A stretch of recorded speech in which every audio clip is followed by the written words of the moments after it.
Suede are an English rock band who are also known in the USA as the London Suede, and they are often considered a central Britpop band.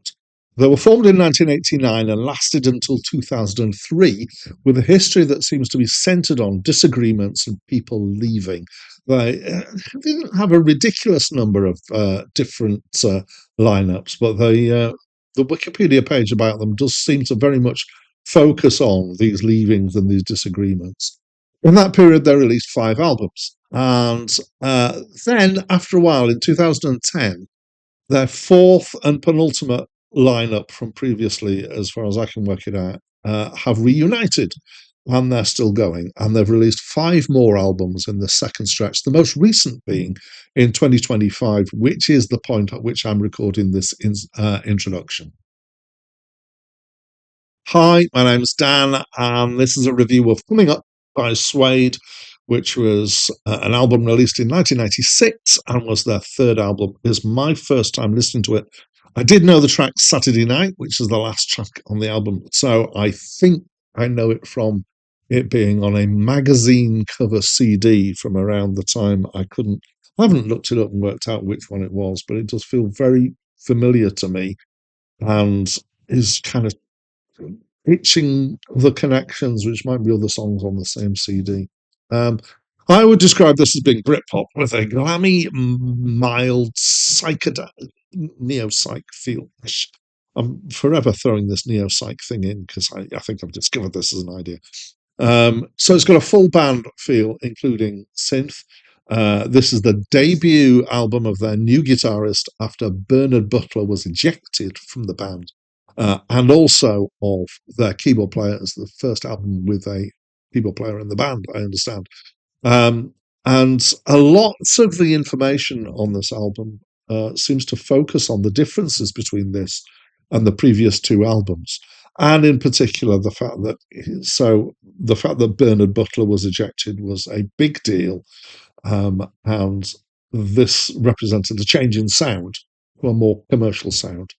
However, not being well aware of those previous 2 albums, that distinction of that comparison isn't particularly important to me. And if you're like me, as one of these people who haven't heard or know intimately the other Suede stuff, then it might not be that important to you either. So let's focus in on this album.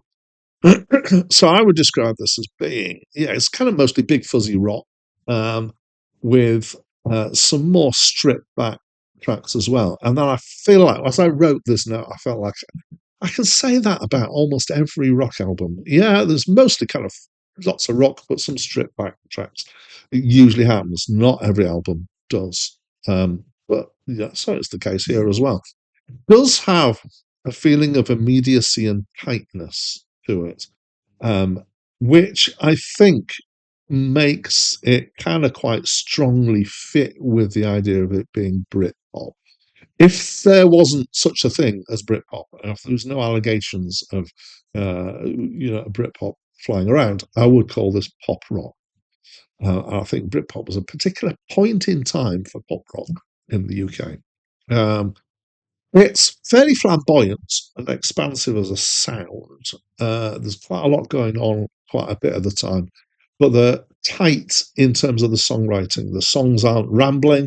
They've got tight structures to them. They get to the point, they get on with it, and they get it done and over with. The singing is Brett Anderson, who's, I understand, the kind of main guy. I find this weird because I've heard of Bernard Butler, and I've kind of vaguely heard of Brett Anderson, but he seems to have been the mainstay of Suede all the way through. His singing seems decent, I would say, with a kind of an Oasis swagger. And what I've written down is a curl to the end of the lines, which is just kind of hanging on and then just kind of changing the pronunciation slightly as you do. He's not got the kind of voice where you feel particularly sympathetic towards him. He's not got an empathy kind of vulnerable voice. It's more of a stronger voice than that, which I think was mostly kind of characteristic of Britpop, but it's not a very poppy voice either, I would say. It is another album, yet again, where I haven't really picked up on the content. It's more about the sound.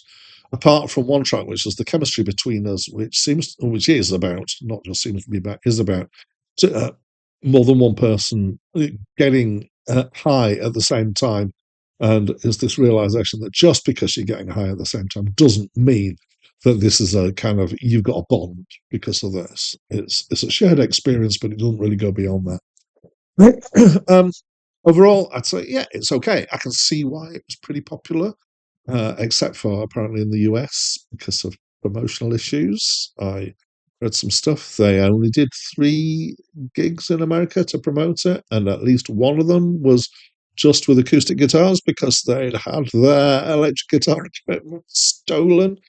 So it didn't do very well in the States.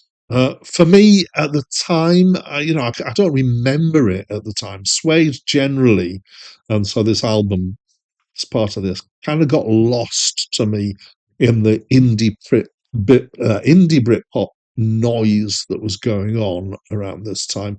There were things in that kind of stood out, but generally, I wasn't actually hugely bothered personally by Britpop, and I'm still not hugely bothered by Britpop as a general rule. This is okay; it's a decent listen, but I'm not raving over it, obviously.